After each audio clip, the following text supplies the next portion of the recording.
Hello, I'm the presenter Zhaozhi, and I will introduce our work on when and how to lift the lockdown, global COVID-19 scenario analysis and policy assessment using compartmental Gaussian processes.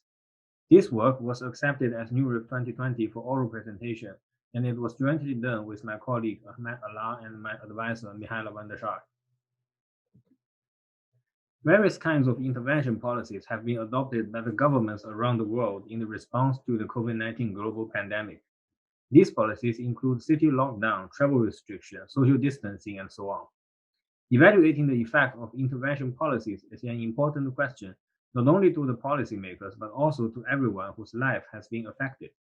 We would like to understand what type of policy is most effective for a given country, how stringent does it need to be, when it should start, and how long should it last. However, the answer to these questions often vary across countries due to their different social, economic, or demographic characteristics. To this end, we developed an objective and evidence-based approach known as Compartmental Gaussian Process, or CGP, to assess and understand the country's specific policy effect on COVID-19 fatalities. Our method can generate the fatality curves under different policy scenarios. As a result, it can be used to inform the policy decisions, such as when and how to lift the lockdown. Our approach differs from the conventional epidemic forecasting methods in three important aspects.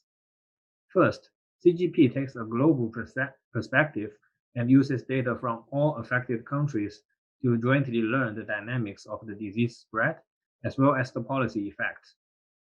Secondly, it can issue fatality predictions under different policy scenarios rather than producing a single forecast. Lastly, it captures the heterogeneity in policy effects using country-level metadata. Although the research community have developed many pandemic forecasting methods, these three aspects above are the distinguishing features of CGP. Most conventional methods are based on mechanistic epidemiology model calibrated to a single country. The model issues a single forecast based on historical trend alone and does not factor in future policy impact. In addition, machine learning is primarily used to optimize the parameters. The prediction problem is formulated as estimating the conditional expectation of the fatality y in a time window starting from t.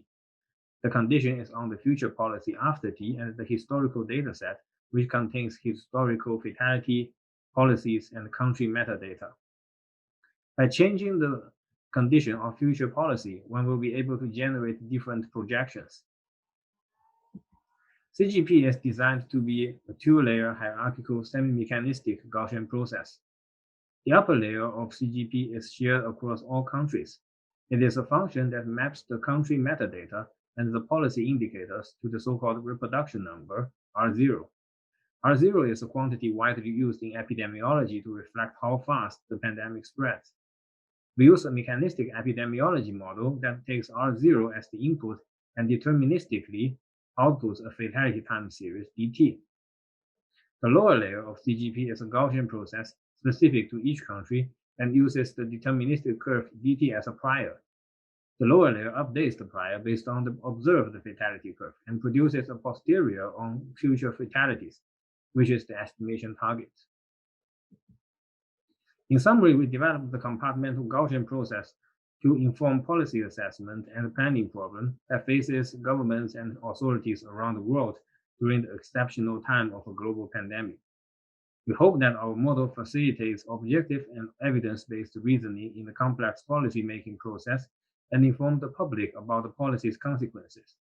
We believe that now is the time for the machine learning research to contribute to the humanity's joint efforts to handle the current crisis. If you would like to know more about our research, please check out our paper and our online demo. We have also released the source code. Thank you.